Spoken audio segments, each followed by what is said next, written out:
So freedom is ever present, but it is by virtue of the fact that we misidentify with the identity that we think we are that is in the way of the freedom that's always available. Come again?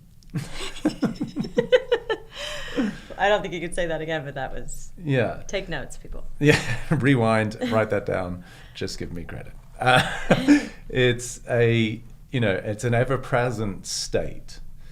But because we become misassociated with the idea of ourselves, that becomes the obstacle, the barrier to entry to the very thing that ironically we're looking for, which is that which is on the other side of who we've confused ourselves to be. We become misidentified with the human form and the narratives that we have in our head sort of perpetually about what we don't have, what we want, what we shouldn't have done, how our history isn't good, how our future's not looking great, and then all of the emotions that are sort of the natural cascade of that into depressions from our history and anxieties because of our futures.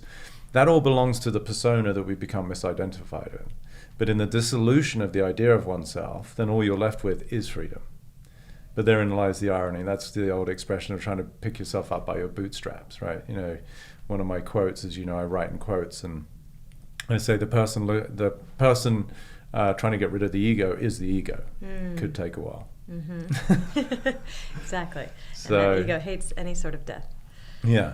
It's a beautiful image. One of my teachers and people often ask, well, where did you get this from? And it really has been a sort of a download of consciousness and a stream of insights in my own life and through my own adversities, of which I've had many. It doesn't make me special. We all have to go through what we go through, but for whatever reasons, it's been a catalyst for me to have these revelations and these profound distinctions come to me. But one of the teachings that I really was enamored by and I felt the most resonance with was this guy called Sri Nisargadatta, who's this traditional Indian guru who, he'd passed well after I had actually found his work, but I read his predominant book called I Am That, and it's a tome, it's a heavy read. I hadn't actually recommended it to more than 2 or 3 people in my life, and then I mentioned it on a podcast, and I'm getting all these messages and DMs that are like, holy shit, like you mentioned that book, I bought it, and it's taken me like 3 weeks to read the first 5 pages. But anyway. Same.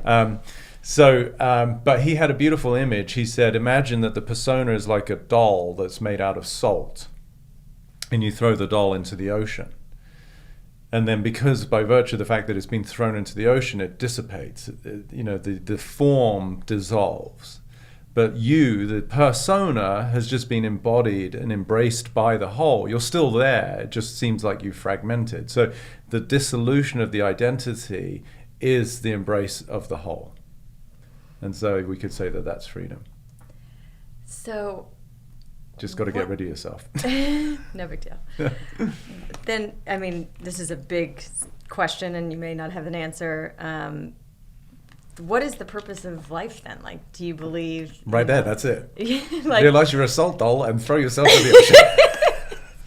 I do it every day. I try. Right. Yeah, is it like is it like our soul's evolution? There's so many like cliches out there. Yeah. What, any sort of insights that have come to you? Is this, people liken this lifetime, and we live many lifetimes, and it's a classroom, and we, the soul perhaps elects, a certain challenge, which would explain a child coming into this world with like leukemia, or a person, dying tragically in a car crash at 17 years old or whatever. I believe there's an intelligence kind of keeping the whole thing far greater than any of us can compute on an individual level. But what is your take on what is the purpose of this whole thing? I think purpose is, it's one of these words that's tossed around a lot in the spiritual circles and self-development, and I think it's actually a huge disservice to people because they equate it with a behavior. They equate it with an action. Right? What's your purpose? The subtext of that question is always implying there's something that you're supposed to do. It's like this legacy that you're going to leave to humanity. And so I think I just want people to perhaps recontextualize that. I don't see that as at all purpose. I think purpose is revelatory. Like one of my shorter quotes, I say, life is revelatory, meaning it reveals that which is in the way of the essence of who you actually are, which I would assert is the purpose to discover. So it goes back to the same question, which is your nature is freedom. Your nature is love. The very essence of who you are is abundance. But we become misidentified with this limited idea of ourselves. And then that human tries to find purpose, which is really, a misnomer for value, right? We could say that like purpose is one way that I could ascribe myself some worth. If I know what my purpose is, then I'm really going to be able to attribute some sense of value to my life. The irony is, like I was saying about freedom, is everything that we're looking for in that context of worth or value is beneath the idea of the you that thinks you have to do anything in the first place to get any value. So I would say that's purpose. It's revelatory. It's to reveal that there's absolutely nothing for you to do, whether it be like to change the world or make a difference. All of these things are beautiful and I'm all about them.